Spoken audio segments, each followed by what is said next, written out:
Bismillahirrahmanirrahim. Assalamualaikum warahmatullahi wabarakatuh. Perkenalkan, nama saya Bayulus Makasi dengan NIM A1H12403.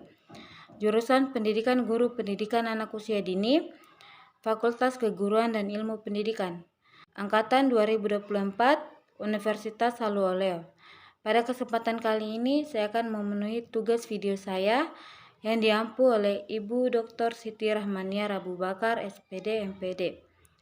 Mata kuliah Filsafat Pendidikan. Bab 1, Ruang Lingkup Filsafat Ilmu. Ilmu sebagai objek kajian filsafat. Setiap ilmu memiliki dua macam objek, antara lain yang pertama objek material. Objek material adalah sesuatu yang dijadikan sasaran penyelidikan seperti tubuh manusia, adalah objek kedokteran. Yang kedua, objek formal. Objek formal adalah metode memahami objek material tersebut, pendekatan induktif dan deduktif. Pengertian filsafat ilmu. Adapun beberapa pengertian pokok tentang filsafat menurut kalangan filosof adalah upaya spekulatif penyajian suatu pandang sistematik serta lengkap tentang seluruh realitas. Yang kedua, upaya untuk melukiskan hakikat realitas akhir dan dasar serta nyata. Yang ketiga, upaya untuk menentukan batas-batas dan jangkauan pengetahuan, sumbernya, hakikat, keabsahannya, dan nilainya. Yang keempat, disiplin ilmu yang berupaya untuk membantu Anda melihat apa yang Anda katakan dan untuk mengatakan apa yang Anda lihat. Yang kelima, penyelidikan kritis atas penggadaian-penggadaian dan pernyataan-pernyataan yang diajukan oleh berbagai bidang pengetahuan. Bab 2, Sejarah Perkembangan Ilmu. Perkembangan ilmu zaman Islam. Islam sudah memberikan penghargaan yang begitu besar kepada ilmu, sebagaimana sudah diketahui bahwa Nabi Muhammad SAW ketika diutus oleh Allah Subhanahu wa Ta'ala sebagai Rasul, hidup dalam masyarakat yang terbelakang, di mana paganisme tumbuh menjadi sebuah identitas yang melekat pada masyarakat Arab pada masa itu. Kemajuan ilmu zaman Renaissance dan modern. Masa Renaissance abad ke-15 sampai 16. Renaissance merupakan era sejarah yang penuh dengan kemajuan dan perubahan yang mengandung arti bagi perkembangan ilmu. Ada beberapa ilmuwan. Yang pertama, Leonardo da Vinci, seni dan ilmuwan. Yang kedua, Nicolaas Copernicus, teori heliocentrisme. Yang ketiga, Galileo menciptakan teropong bintang, pelopor perkembangan ilmu.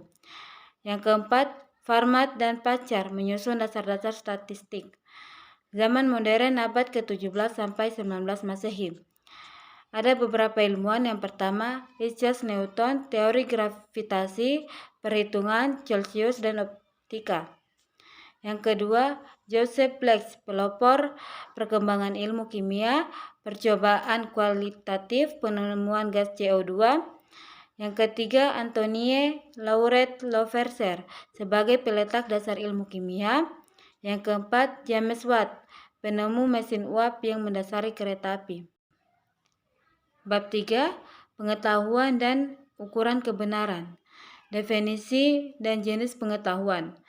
Burhanuddin Salam mengemukakan bahwa pengetahuan yang dimiliki manusia ada 4, yaitu pengetahuan biasa, pengetahuan ilmu, pengetahuan filsafat, dan pengetahuan agama. Hakikat dan sumber pengetahuan.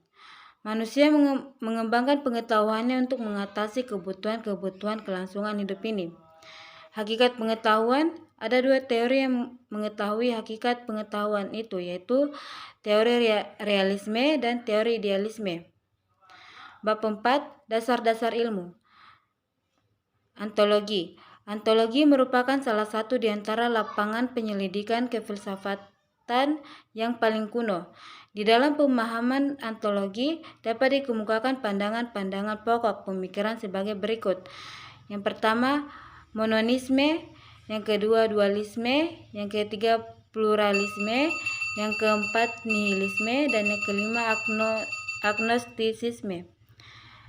Epistemologi. Pengetahuan yang oleh manusia melalui akal, indera, dan lain-lain, mempunyai metode tersendiri di dalam teori pengetahuan, diantaranya metode induktif, kedua metode deduktif, ketiga metode dialektis, keempat metode positivisme, kelima metode kontemplatif.